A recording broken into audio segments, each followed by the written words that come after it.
you rarely smile in public. Personally, when I speak to you, I know you're a guy with a sense of humor, and you relax and you smile.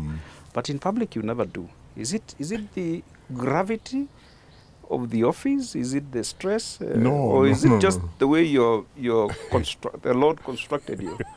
No. You know, what's happening is that, you know, when you are in... I think it's just that the public sees only one face of your life. The public doesn't live with you. Yeah. You know, every day. They don't go with you to the market. They don't go with you to church. They don't go with you everywhere. Yeah. The bulk of the people who are with you all the time, your family, and your family here is used largely to mean, you know, your social family, your church family, or your worship family, or your community family, and so on and so forth. Many people actually get very surprised when they hear that kind of comment. You know, I rarely smile and so on. But you know, it's because those who comment that way are people who have seen me in formal circumstances. Yes. And they have never seen me in informal circumstances, or they have never seen me in other circumstances other than the podium. I can see you smiling now, actually. Yeah. All right, another personal question, and it is that the two qualities which have defined your service at ICT, at education, and now are, one, discipline, and two, a desire for order. You know, I mean, you know, when you and the professor are going around opening containers in the morning and all that, there is always that purposive, intentional, disciplined, and orderly approach, which is not very common in the way we associate public officials. Where does it come from? There are certain choices you make in life, and some of them you make them very early in life. That is why, you know, upbringing and where you grew up and the way generally the value system within which you have been brought up ends up shaping, you know, your reality and shaping the way in which you see things. I was raised up in an environment where 2 and 2 is 4. It can't be any other thing. My late father taught us that, you know, always stand by and stick with the truth, even if you are wrong and even if you are the only one on that position. And live that way. That's a choice. And then I think as we grew up, some of us, and let me say myself, I made that choice. It has worked for me. If I would like to do something, I do it with all my heart. If I don't want to do it, I don't want to do it. If I believe this is the right thing to do, I stick with it, even if I'm the only one in that position. And life, actually, in my view, people might think it's very difficult that way, but I find it exciting and easy. I mean, these are the goals you want to pursue in life. You stay on that path, and you get the work done. You know, you don't live a life where you're giving excuses every day about things, even when it's straightforward. This is what you're supposed to do. Yeah. And so, I mean, even if I left public office today, I would regret nothing. Waziri, when you look around, when you cast your mind's eye on our society, on the challenges we have, on the potential that we have, what do you see? The interesting thing about our country is how incredibly blessed we are as a nation. The resources in our midst and the wonderful people that God has created and put in this country. The pain you feel in most cases actually is that, truth be told, in some cases, we the leaders are the ones who let the people down. Sometimes you keep asking yourself the question, are we actually going to wake up one morning and outsource this country to some consultants who can run it, especially if they run it well without you know, wasting resources and so on, because we will all live like kings and we'll be happy, and we'll be fine. I mean, because there's enough to keep us all happy, there's enough to you know, to feed the children that God has given us, there's enough to do the things that we need to do to survive. But it's, if you ask me, when I cast my mind aside to look at the reality, that is what bothers me as a leader. In more ways than one, you see cases where, you know, people have actually been given responsibilities and decided to do different things with it. Well, you know, you can religiously say, you know, it's human and stuff like that, but the truth of the matter is this. That's where it is. I see people, and I can't really say this even in government, I see people the president has trusted and you know, given them responsibilities, trusted them and told them, hey, you do this thing. And then, they basically just do the exact opposite of what the president has asked them to do.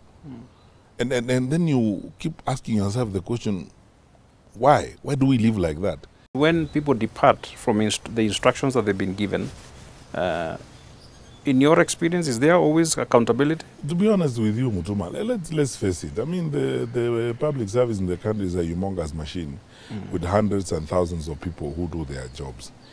Your leader, your manager cannot be everywhere all the time. We can have as many rules as we want. We can write 10 constitutions if we want.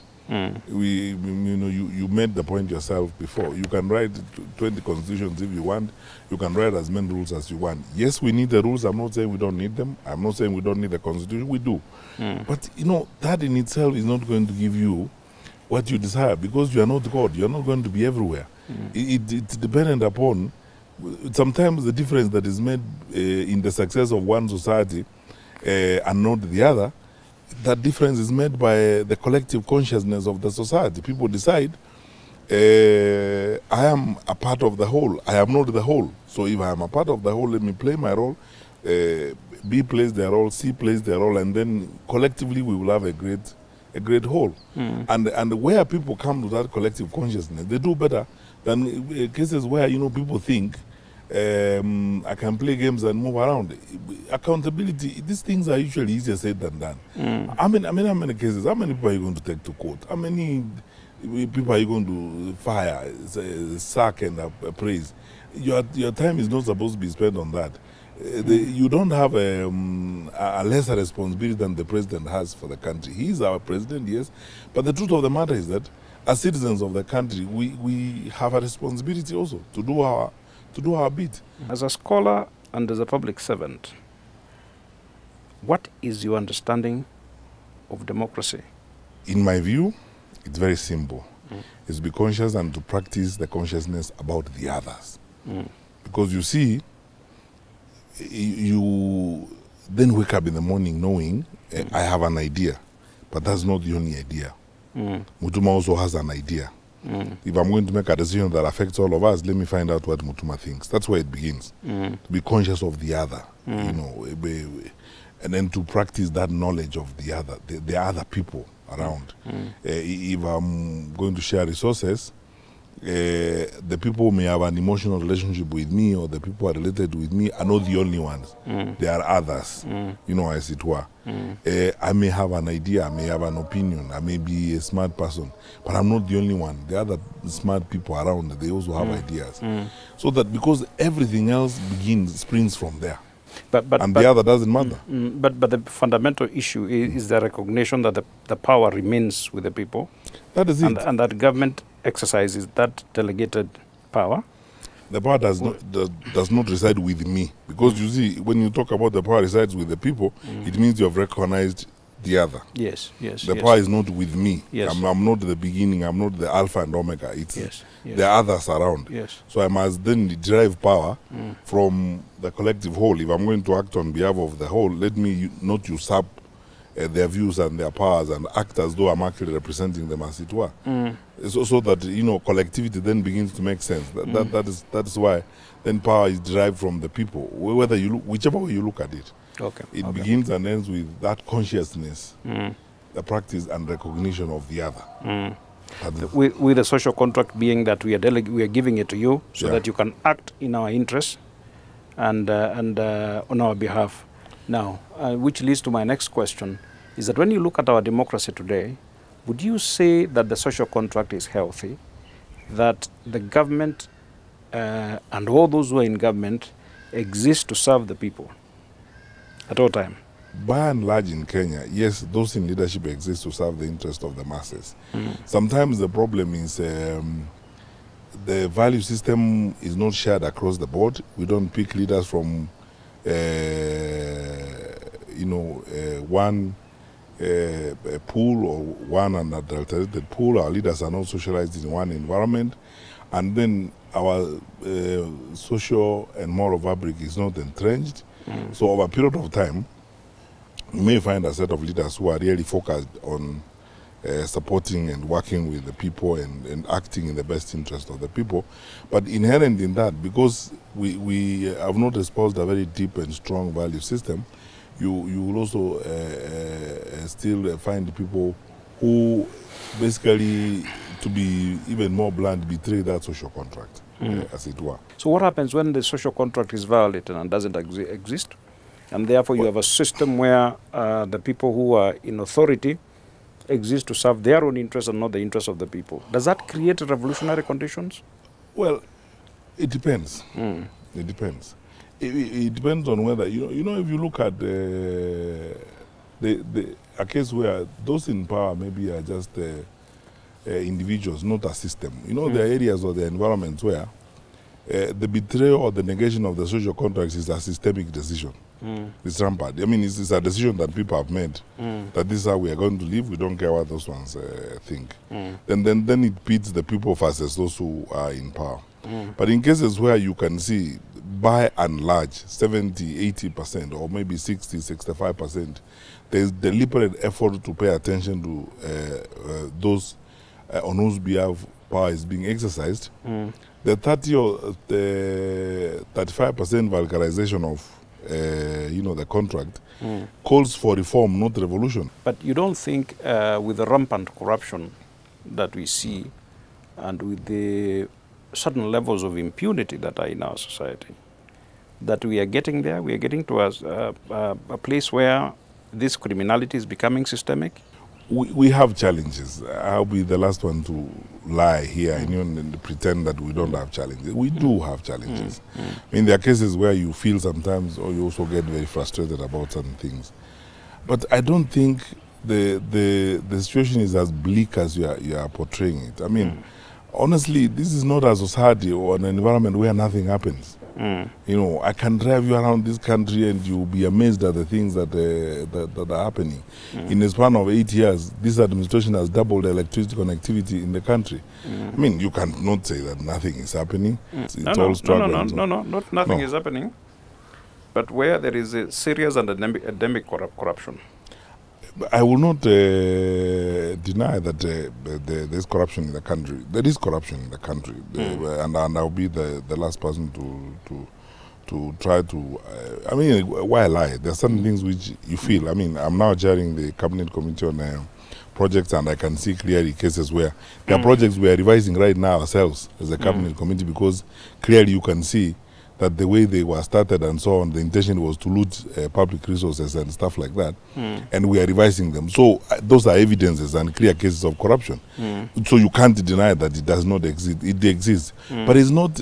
I don't think it's as you are describing it. It's not endemic. This is not a basket society. I mean, honestly speaking, this is a great country. As a government, where do you see this country in 50 years? Unless we make fundamental mistakes. I have to underline that fundamental mistakes in our political practice and in the choices we make in upcoming electoral processes, unless we make fundamental mistakes, if we stayed on this trajectory, in 50 years we will have passed, we will be a very strong middle-income country, almost becoming developed.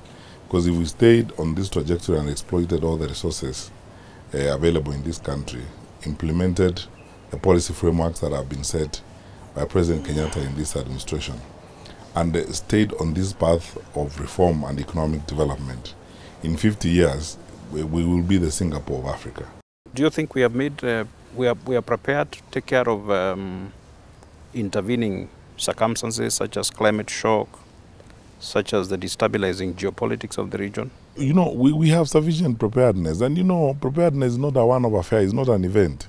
It's an institutional issue. It's a progression. You move from one end to another. So you talk about levels of preparedness. You move from one level to another level as you go along. That's why I'm talking about staying on this trajectory. Living in the geopolitical environment we live right now, with the kind of challenges we deal with every day, I mean, we should thank God we've done very well, and we continue to do very well.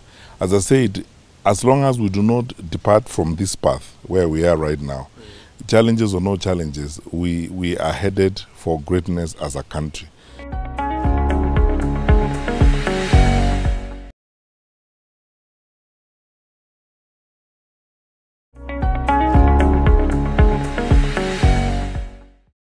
Now let's talk for a few minutes about COVID.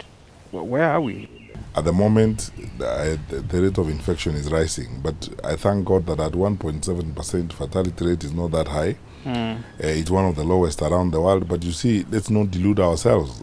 My colleague, the Minister for Health, has warned us even today that, unless we are going to be serious about the containment measures and unless we are going to be focused on what we are doing, we could slide. As it was. So it's a very delicate position we find ourselves in, and my view is that everyone should do double what we have been doing. Is there any possibility of another lockdown in your Not that I know of, because you see, these decisions are made on the basis of the way the president has decided to manage the COVID situation in the country. Is that the president has made the wise decision, I believe, of being informed by science, by information. We do analysis, we listen to the experts, and then we take a decision based on that. So as we go along, we'll keep reviewing these things week by week, and then our decision will be made depending on how our situation looks as we go along. Okay, but testing is a critical part of managing the. Yes, it is. What we are doing now is targeted testing. Is there likelihood of mass testing? Because once people know that they're infected, then they can be able to take care of others. You see, by the way, there's no country around the world that has done mass testing.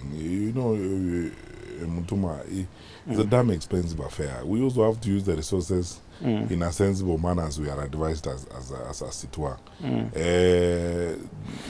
Yes, we can test 47 or 50 million Kenyans, but the question is, resources aside, infrastructure resources aside, and budget issues aside, and so on and so forth, our experts are asking us, is that the sensible way of managing the spread of the disease? The sensible way is what we are doing, or what is now being seen as targeted testing, which we are doing at the moment. That is what where you have testing on demand, that anyone who needs a test has access to it. Both that and also where contact tracing is done, like in Nairobi, the hotspots and so on, where experts, after analysis and scanning the environment, feel we should test segments of the population in particular areas, such as they are doing. We are just fine in doing what we are doing. And actually, I mean, even if I say so myself, I honestly think that the way in which the government has managed COVID is fairly responsible. When I look around the region, different countries have different approaches to this. I don't know, Mutuma. The best way I would like to deal with this as a public official is this: let everyone mind their country, mind your house. I'm just proceeding from a comment that was made by President Kagame in an interview with the East African, that the situation would have been much better if we look at it from a regional perspective.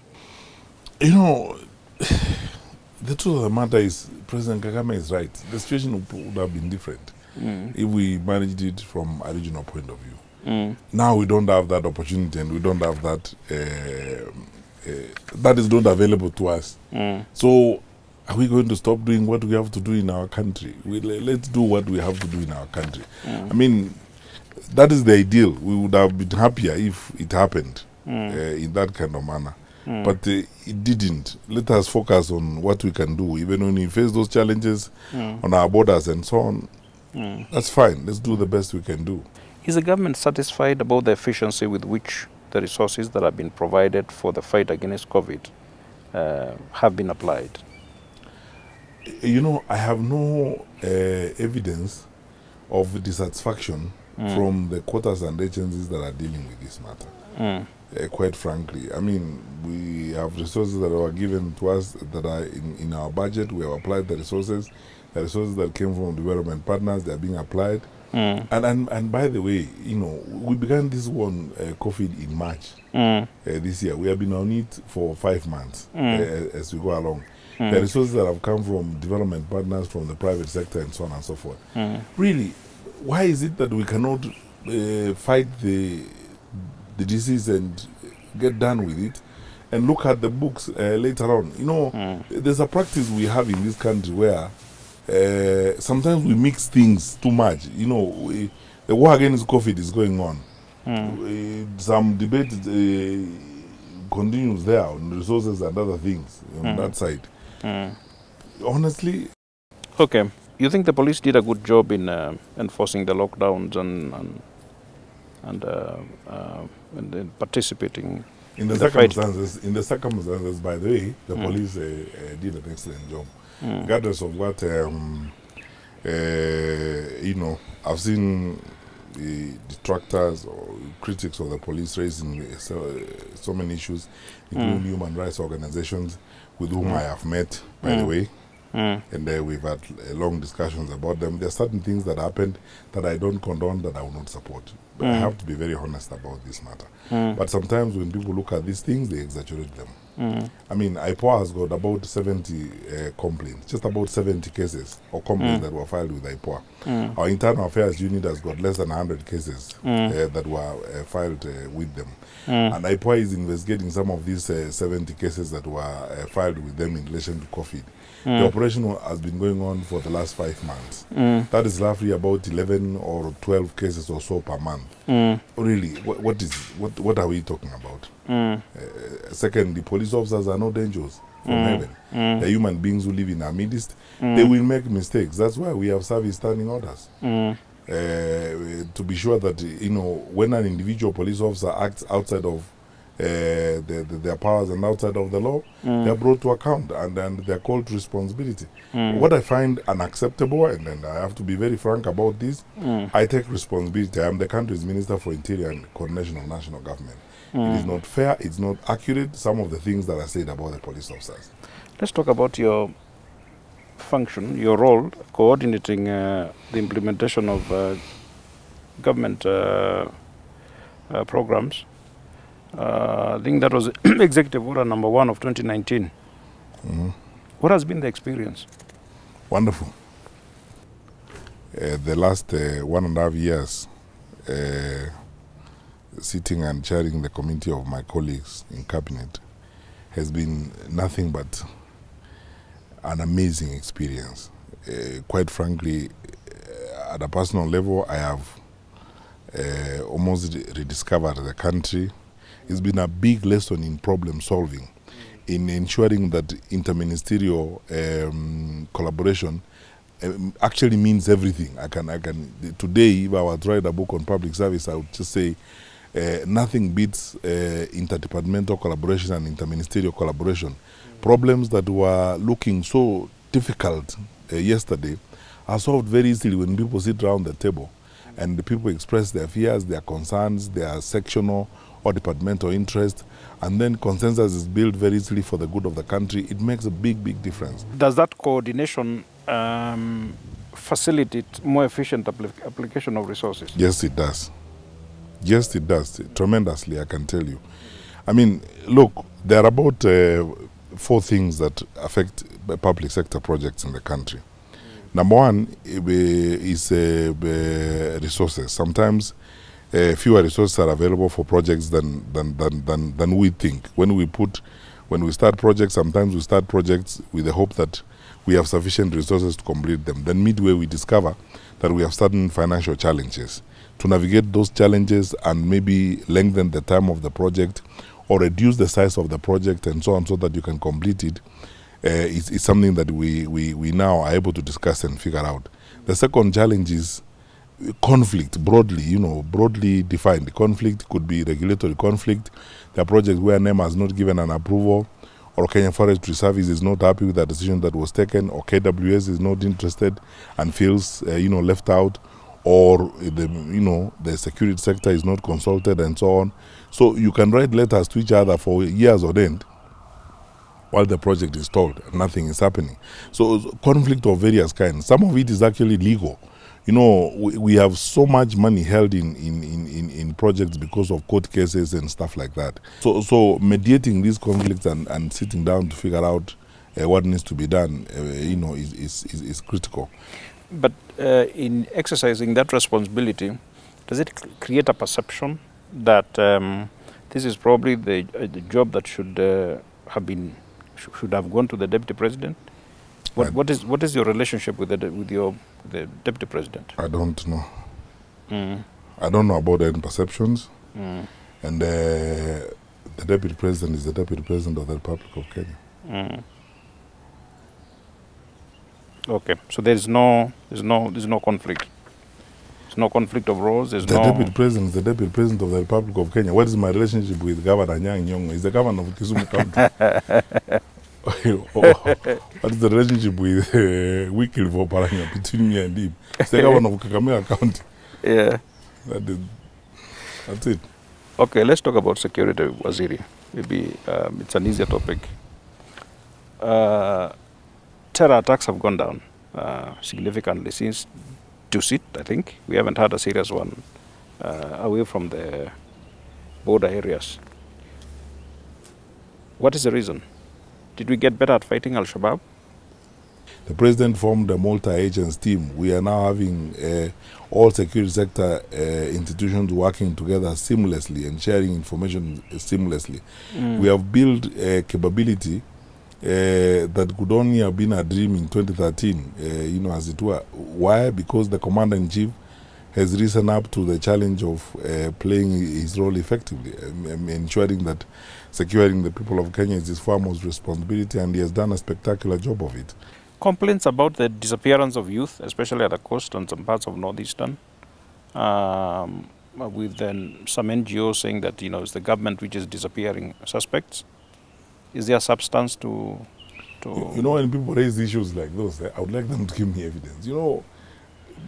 Forgive my language. Let me just speak very bluntly about this. The level of idiocy with which people discuss these issues sometimes is very annoying. Now, when people tell you, if someone comes and says, Fred has disappeared today, it is the police who are responsible. Then they don't tell you the nexus between Fred and the police. What's that? You see, some of this is stereotypical. It's a carryover from some mentality. I don't know where it came from.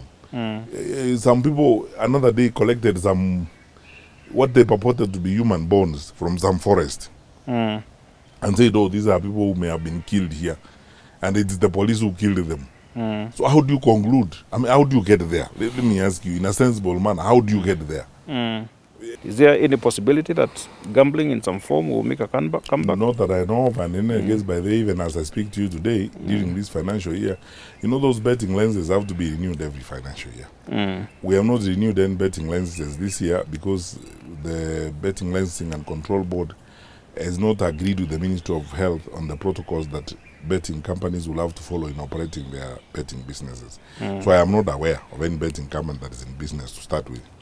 Secondly, our resolve to deal with what I call the gambling menace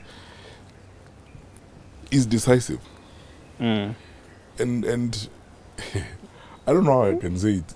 We are not going back on this, Mutuma. This thing has hurt this country and almost destroyed our youth. I'm not going to say that we will close out that aspect of our life forever, but if ever it has to happen, it has to happen in a regulated environment which respects the interests and especially development interests of this country.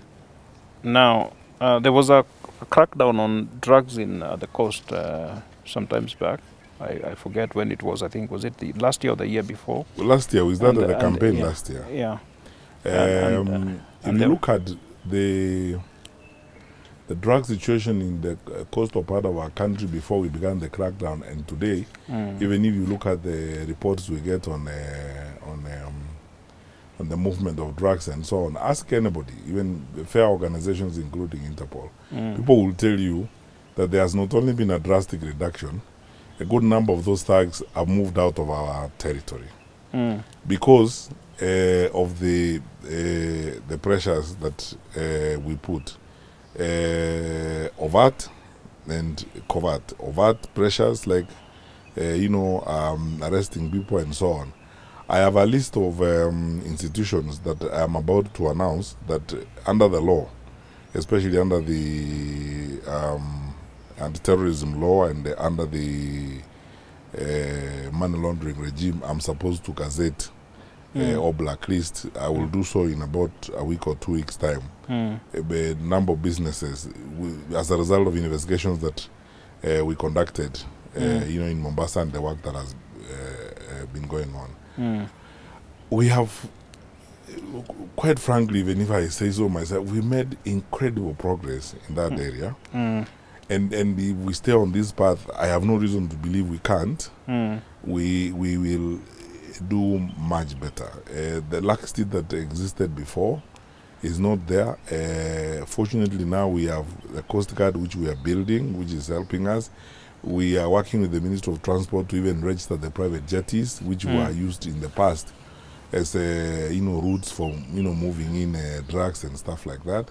Our surveillance system has got much better, incredibly better than it ever was before. Where we have weaknesses or challenges, like in the judiciary, we are having discussions quietly, and I don't want to comment about that at this stage. We're having discussions, and I believe that the JSC has shown responsibility, that it's something they will deal with. The Americans had hinted after the Akashas that they were interested in